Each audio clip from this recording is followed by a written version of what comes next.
May katatapos na brand new houses dito sa BF Homes Parañaque.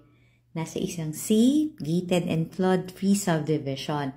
Ang lapit lang sa main thoroughfare ng BF Homes, pati sa mga commercial area, pati sa mga banks, sa mga schools.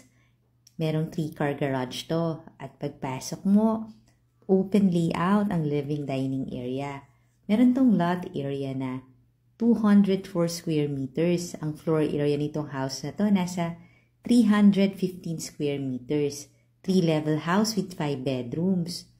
At ang kitchen niya, kompleto na ng mga appliances. May powder room dito sa ground floor. May center island. Tapos, ito yung enclosed naman na kitchen or yung daily kitchen. Doubled na rin as laundry area. May front load washing machine and dryer. Nasa labas yung maids room na may sariling bathroom.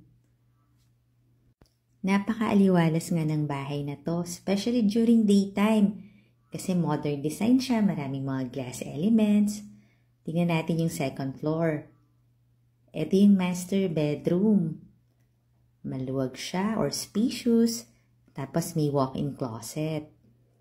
His and hers ang walk-in closet niya. Tapos ito naman yung kanyang bathroom. Spacious din. Sana nga makita mo to sa actual para mas ma-appreciate mo. Makikita mo na maluluwag lahat ng bedrooms. Dito sa second floor may 2 bedrooms. Bagay nga to sa mga big families kasi 5 bedrooms ang total niya. Tapos lahat naman may own bathroom. Fully air-conditioned din ang buong bahay. Ito yung another bedroom, may malaking walk-in closet, tapos yan, may sarili siyang bathroom. Yun yung na-appreciate natin sa mga bedrooms na to kasi may kanya kasi silang bathroom, so no sharing. Tapos sa third floor naman yung another 3 bedrooms. Meron siyang small family area dito or communal area, tapos andito na yung mga bedrooms. Merong hosted house tour to sa YouTube channel ng Home Search Philippines.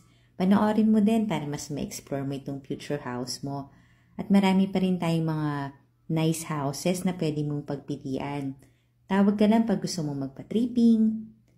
Ito yung next bedroom naman, no? O diba na-appreciate natin yung mga bedrooms na maluluwag?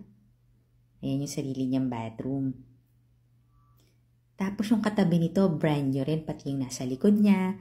Kaya pag tripping natin dito, marami ka kagad makikitang bahay na comparable dito sa nagustuhan mo. Tapos yun nga, hindi dito binabaha. Flood-free talaga. Kaya safe naman tong bahay na to. Ito na yung last bedroom. May sarili din siyang bathroom.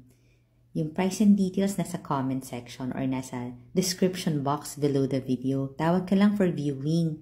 Thank you for watching. Please subscribe.